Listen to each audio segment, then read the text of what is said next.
All right, guys. Wanted to get your guys' hot take, let's say, on a news story that came out Thursday, and this is from the Onion's AV Club. The headlines there on the screen right now.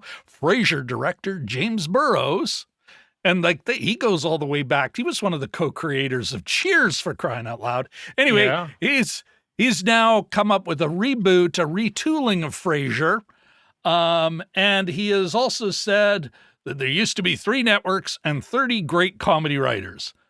Now we have 50 networks and 30 great comedy writers. Want to get your guys' hot takes on that. Jim, go first.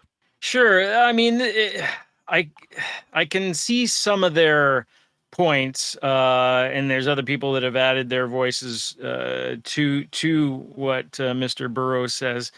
But you get this generational thing, commentary from time to time, whether it's blues musicians complaining about rap or what have you. It's just things change, and I think they sort of are lamenting the form of their art that's changed. But I don't know if that should be so much of a surprise.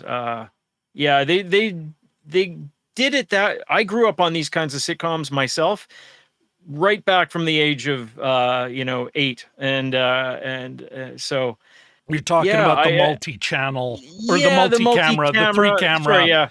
To be specific, that stagey, almost theatrical, perhaps rooted in vaudeville. Yeah, and I was making, Brooklyn references at the age of 10, not understanding, what I was talking about. But yeah. Is that a Welcome Back Kotter reference, Jim? Yeah, often. The things change, and they go from something like stagey, like Will and Grace, which also Burroughs worked on, to something like My Name is Earl, which was one of those, I think those first initial ones that were filmed almost like a movie with a moving camera, not in front of a studio audience. So, there's benefits to both, and there's a place for both, and whether or not it'll survive is another thing. But these things are cyclical, and stuff changes. I mean, it's not a surprise, but in a way, I sort of wonder if it's sort of old man shouting at cloud kind of thing. But I don't know. What do you think, Cody? I think. Yeah, Cody, what do you think? Well, I think I do see where he's coming from a little bit, especially when he's saying, "Oh, there are 500 networks now, and only so many of them have great writers." He also goes on to say something later on in that article about how anybody can just pick up their phone and make, a show or a movie or whatever. So now and the technology and everything has become more and more accessible. So more and more people can do it. So of course there is going to be an ebb and flow to the quality of everything. If anybody can pick it up and do it, some do it way better than others.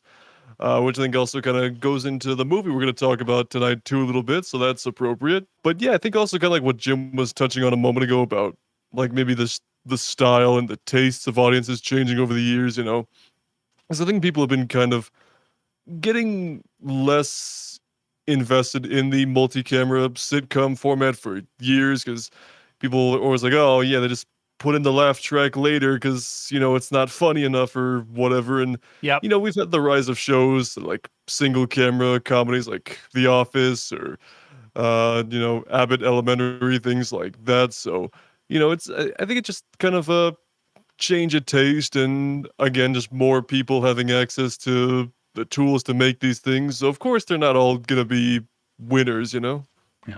Couple of great points there. I'm wondering, I got to admit, there's a part of me, actually a lot of me, is like, oh my goodness, cranky old man.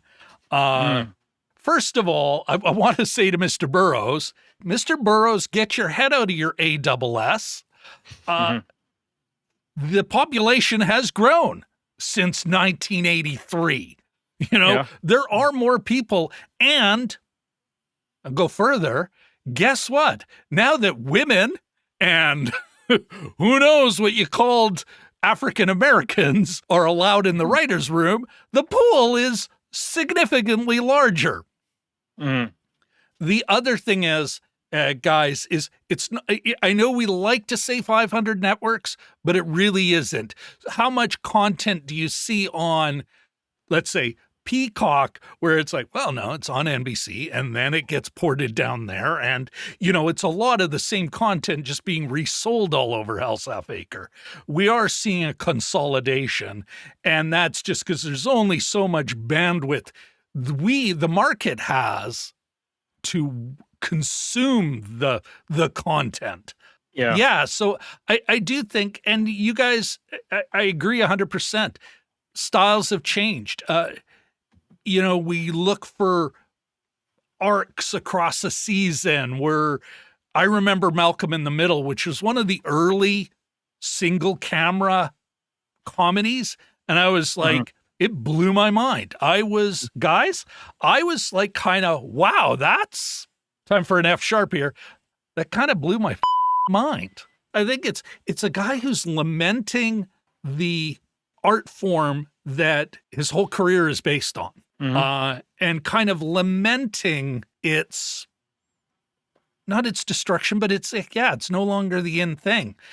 And that's okay, but it ain't the number of channels, and it ain't that there's no good comedy writers anymore. Yeah. Tastes have changed. The way we can consume media now demands something different.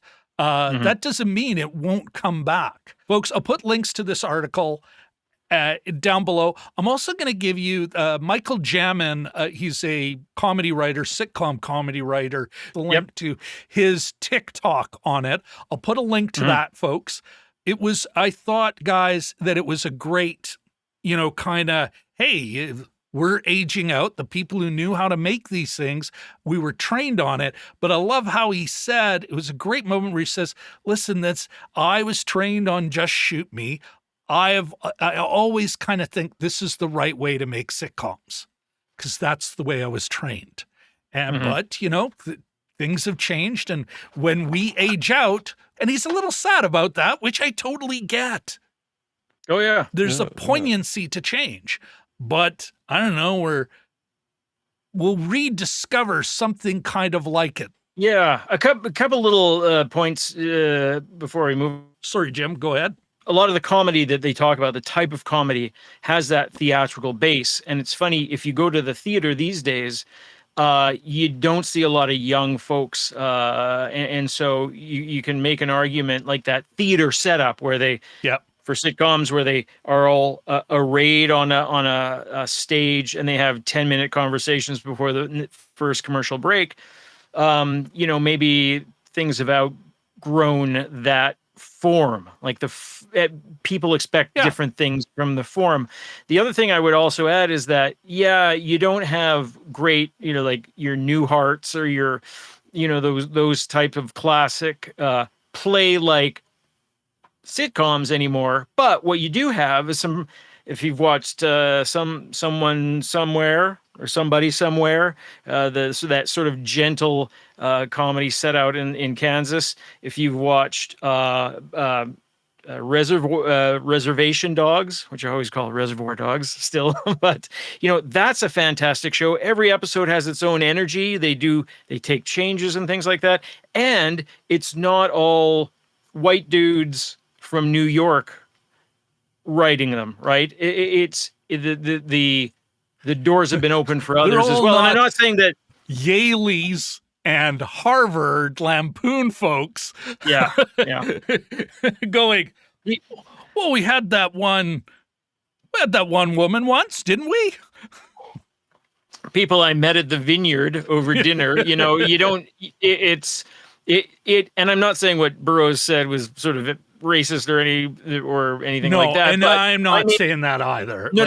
But there was a pool there of writers, and they kind of came from about the same place. and they don't anymore. And that I mean, the two comedies that I mentioned, they're really wonderful shows, and they're really fulfilling, I find, to watch. So, Cody, did you want to quickly add anything? I don't think he's completely wrong, but I don't think he's completely right either. You know, it's Gotcha. little bit of just this generation and your vertical video, and some of it's just Get off my comedy lawn. with your CompuServe and your Commodore 64s.